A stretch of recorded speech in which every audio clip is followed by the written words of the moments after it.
program. Who watches Real Housewives in this audience? Woo! I think we're getting really close. They're getting really close to letting gay men on that program. Well, like if anyone watched Real Housewives of Salt Lake City, there literally was like a drama between Meredith Marks' son Brooks and Jen Shaw, who was arrested. And she liked a bunch of tweets about him being like a sissy little bitch, and like calling him a faggot and stuff. But like he's not out of the closet, and so they had to have like a sit down like cocktails to like talk that out. And I'm like, he's a cast member, like he's a part of the show, and like that's great news for me because I'm really ready to be on it. Real Housewives of Brooklyn. So much so that I've prepared my taglines for my first 6 seasons. So for those who don't know, a tagline is like a way for a Real Housewife to like introduce herself. So I'm gonna do my first 6 seasons for you all. Season 1. Every party is an opportunity for me to perform. It's a dress. They all have this. Right? Season 2. Everyone loves a baby, which is why I never stopped acting like one. Okay, season 3. Some people say I live in a fantasy. I say I live in East Williamsburg.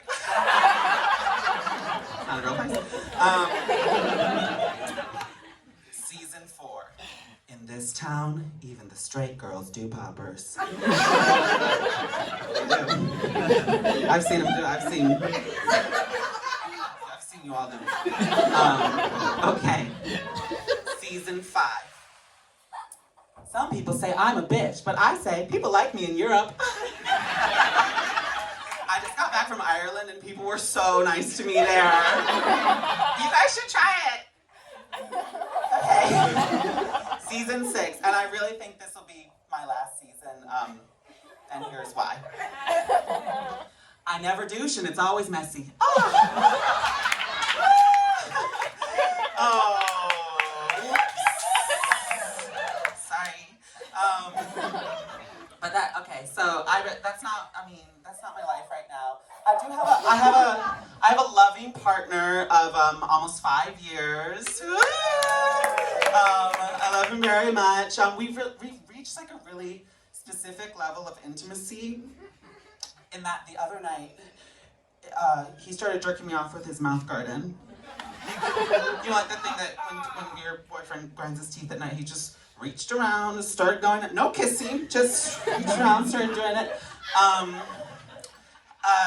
Do you guys feel the presence of God ever? Like, does that what happened? Because I was coming while a car alarm was going off recently. That was cool.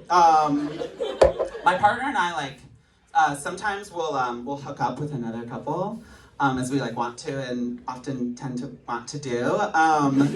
And recently we were doing that and I was eating ass. Shaking her head. Yep. Grow up! No, I'm kidding. No, everyone here loves eating little things. Except the parasites. That's the only thing we know.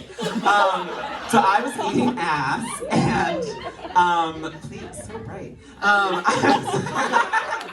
I was eating ass and one of the other words. I came up for air and I burped really loudly. I was like,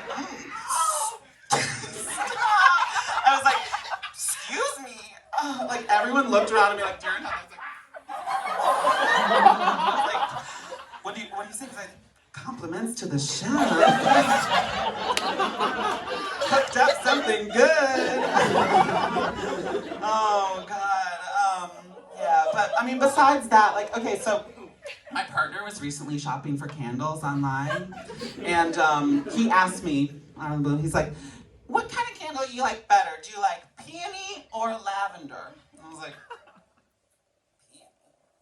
I don't think much about peony, okay? And lavender, she is really that bitch that we're all competing with, okay? Wouldn't you say so? Yeah! We'll scrap that.